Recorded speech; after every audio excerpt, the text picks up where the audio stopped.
Oke, anak-anak Miss kelas 3B, hari ini kita masuk ke pembelajaran kita di tema 6, energi dan perubahannya, subtema 3, energi alternatif di pembelajaran pertama. Nah, kalau kemarin kita sudah belajar subtema 2, sekarang kita masuk di subtema 3, pembelajaran pertama. Oke, persiapkan buku kamu, persiapkan diri kamu. Kita pelajari bersama-sama subtema 3 di pembelajaran 1 ini. Oke, perhatikan gambarnya itu. Nah, judul kita tadi energi alternatif. Nah, pada gambar itu ada kincir angin, ada matahari, ya kan? Nah, apa itu yang dimaksud dengan energi alternatif? Kita pelajari bersama. Kebutuhan manusia akan energi semakin lama semakin tinggi. Hal ini dikarenakan penduduk dunia semakin banyak, juga karena perkembangan teknologi yang semakin pesat. Perkembangan teknologi membutuhkan banyak energi. Bahan bakar minyak atau yang kita sebut dengan BBM adalah energi yang penggunaannya paling besar selama ini. Karena terlalu banyak digali, maka persediaannya semakin sedikit. Nah, persediaan BBM katanya semakin sedikit.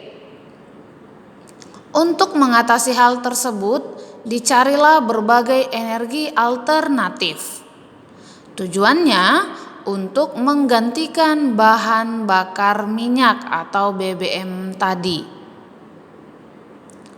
Marilah pelajari energi alternatif dan manfaatnya. Oke, kita baca teksnya dengan judul apakah energi alternatif itu? Nah, energi alternatif adalah sumber energi yang dapat menggantikan bahan bakar minyak atau BBM. Pencarian dan penggunaan energi alternatif sebenarnya sudah lama diupayakan manusia. Namun hingga saat ini usaha tersebut belum diperoleh secara maksimal. Akan tetapi penggunaannya semakin meningkat. Usaha ini dilakukan karena semakin sedikitnya persediaan bahan bakar minyak. Nah, apa sajakah yang termasuk energi alternatif? Coba perhatikan gambar berikut. Yang pertama itu ada gambar untuk pemanfaatan energi surya atau matahari. Yang kedua, pemanfaatan energi air, dan gambar yang ketiga, pemanfaatan energi angin. Nah, di gambar yang kedua itu pemanfaatan energi air itu adalah bendungan, ya nak. Lalu pemanfaatan energi angin adalah kincir angin. Nah, ini adalah beberapa energi alternatif yang dapat digunakan oleh manusia. Ada pemanfaatan energi surya, energi air, dan energi angin. Ada beberapa contoh energi alternatif. Ada energi panas matahari, ada energi gerak angin, dan energi gerak air. Energi-energi tersebut mudah diperoleh, murah, dan berlimpah. Panas matahari, gerak air, dan gerak angin atau bayu dapat diubah menjadi energi listrik. Listrik yang dihasilkan oleh matahari, air, dan angin inilah yang dapat digunakan sebagai pengganti bahan bakar minyak. Energi matahari dimanfaatkan untuk membuat pembangkit listrik tenaga surya atau PLTS.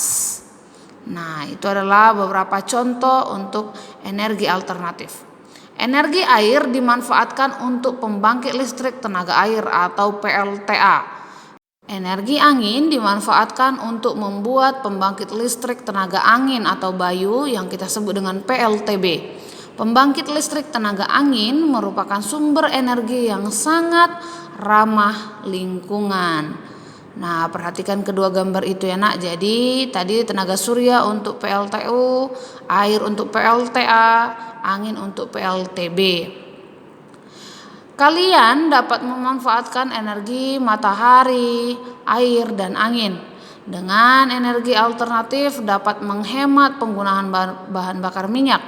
Manusia tidak lagi bergantung pada bahan bakar minyak. Coba kita jawab bersama pertanyaan-pertanyaan berikut ini.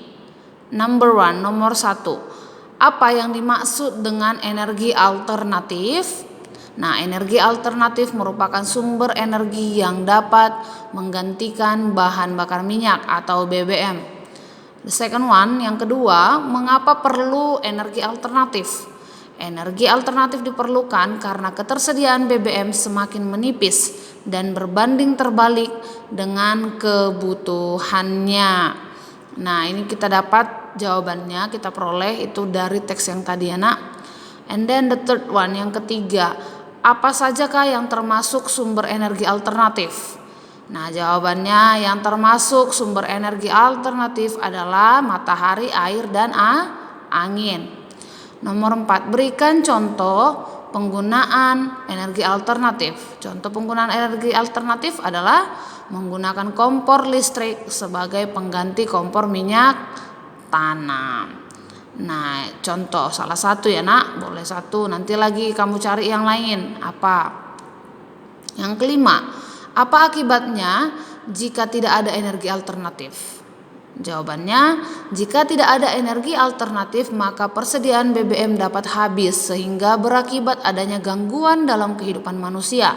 Contohnya, kendaraan yang tidak dapat digunakan karena tidak ada bahan bakar, begitu pula dengan berbagai mesin pabrik. Nah, seperti yang kita pelajari sebelumnya bahwa BBM itu banyak manfaatnya ya nak. Nah, mesin di pabrik juga digerakkan oleh BBM. Angin merupakan contoh energi alternatif. Angin ada di mana-mana. Ada banyak contoh kegiatan pemanfaatan angin. Angin dapat menggerakkan layang-layang. Nah, pernahkah anak kelas 3B bermain layang-layang? Pasti semuanya pernah ya nak. Nah, layang-layang itu tadi. Bermain layang-layang biasanya dilakukan di tempat yang lapang. Tempat yang lapang membuat kita bergerak lebih leluasa. Tempat yang lapang biasanya banyak angin. Semakin banyak angin, semakin cepat terbang dan gerak layang-layang. Nah, makanya kalau kamu biasanya main layangan di lapangan kan, makin luas, makin enak dia mainnya. Kalian dapat bergerak lebih leluasa. Tempat yang lapang biasanya banyak angin. Semakin banyak angin, semakin cepat terbang layang-layangnya. Layang-layang digambar dan diberi hiasan agar menarik. Garis digunakan untuk menghias layang-layang. Bidang juga digunakan untuk hiasan tersebut. Layang-layang tersebut memiliki warna yang berbeda. Warna garis dan bidang menjadi motif dalam gambar layang-layang. Nah, perhatikan di situ ada 3 jenis layang-layangnya karena cantik enggak? Cantik. Nah, perpaduan warna garis dan bidang.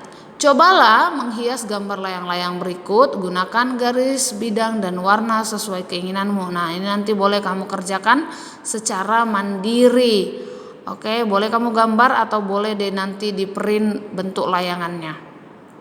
Oke. Nah, selanjutnya pelajaran kita akan membaca tentang menggunakan lama waktu. Bermain layang-layang juga membutuhkan energi. Semakin lama bermain, semakin banyak energi yang akan kamu butuhkan. Nah, coba kita perhatikan contoh untuk menentukan lama waktu. Semalam ini sudah kita pelajari karena, nah ini contoh soal ceritanya. Nomor 1. Udin bermain layang-layang dari pukul 15:30 menit sampai pukul 16:30 menit. Berapa lama waktu yang digunakan Udin untuk bermain layang-layang? Perhatikan gambar jam di situ. Jarum panjang di angka 6. Oke, jarum pendek di antara angka 3 dan 4. Begitu juga dengan gambar yang kedua, jam. Jarum pendek berada di angka 4 dan 5 dan jarum panjang berada di angka 6. Oke, rumus semalam, lama waktu sama dengan waktu akhir dikurang waktu awal. Berarti 16:30 menit dikurang 15:30 menit. Nah, berarti lama Udin bermain layang-layang adalah 60 menit atau 1 jam, dari setengah 4 ke setengah 5, 1 jam ya nak. Oke, lalu nomor 2. Benny bermain layang-layang dari pukul 15:30 menit sampai pukul 16:45 menit. Nah, berapa lama waktu yang Beni butuhkan untuk bermain layang-layang? Nah, kita buat rumusnya, oke? Lama waktu sama dengan waktu akhir dikurang waktu awal. Nah, perhatikan cara penggambaran jam, bagaimana menggambarkan 16 lebih 45 menit. Oke, jarum pendeknya sudah hampir ke angka 5, jarum panjangnya di angka 9. Nah, kita buat dengan rumus lama waktu sama dengan waktu akhir dikurang waktu awal atau waktu selesai dikurang waktu mulai. Nah, tadi waktu selesainya 16.45 dikurang 15.30. Oke, kita kurangkan 16 lebih 45 menit dikurang 15.30 menit. Nah, dapatnya di situ.